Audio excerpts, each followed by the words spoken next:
In the last video, we had the truck running. We engaged the pump. I'm going to walk through those steps without the truck running until it's easier to hear. First thing is open up the tank valve. It can be left open. Then you're going to come up to the front at the pump. There's a draft valve, secondary valve. Pull it open. This is handy if you're drafting. You can shut it off here without having to walk to the back of the truck. That's going to bring water up into the intake of the pump. There's also an intake valve here for this side intake. That's going to bring water into the pump. Want to never engage the pump unless there's water in it. It's a good way to burn up the packings. The lever on this side, you might have to engage it a couple times to get the clutches to slip by. And that's going to come all the way forward. We're going to put a rubber bunny strap on it just in case. So the pump's engaged.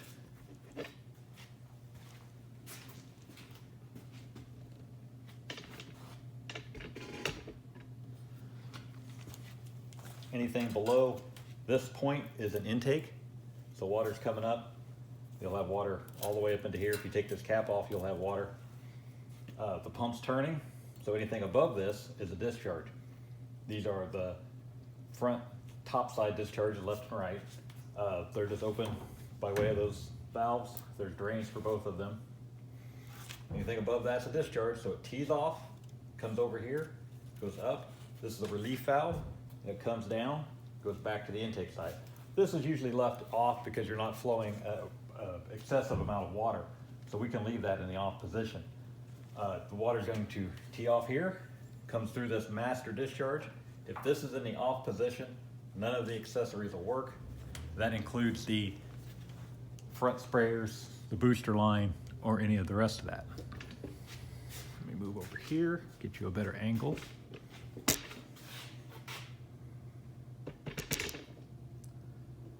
Okay.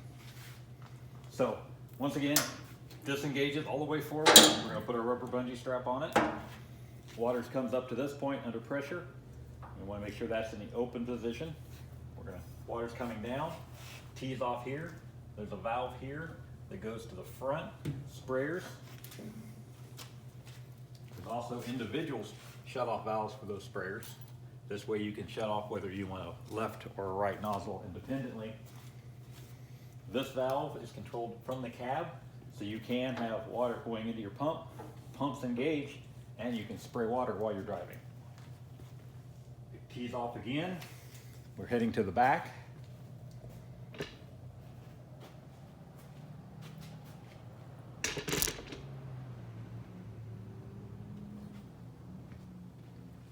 Along the bottom of the truck, tees off, comes up, goes across, comes back here, goes through this valve. This is your tank fill valve.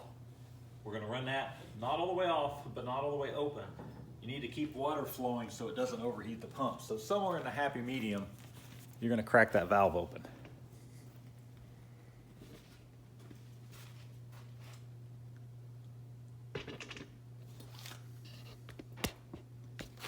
The other valve there is the tank drain. That was just to drain the tank like it says. To get a better angle of the top valve here. That valve there is a valve that controls the booster line. Normally we left it in the open position unless we were doing maintenance or we had a hose blow. So that will pressurize the hose reel, and you can leave it pressurized because the nozzle on the end is going to shut it off. So that way that hose is always ready to go. So it's teed off, it comes up to the top, goes across to that valve, goes also to the other side of the truck.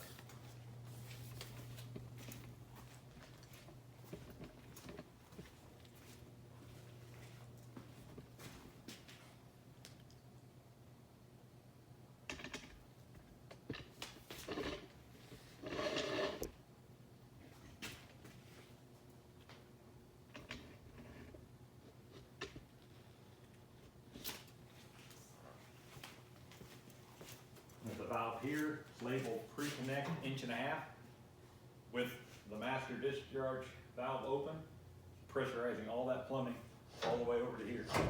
When you pull that out, you're gonna have water come out of this fitting here where you'll have your hose.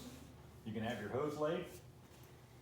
It is very important though, don't pull that if you've got hose attached thinking this is the booster line valve, because it will charge this hose up like an accordion.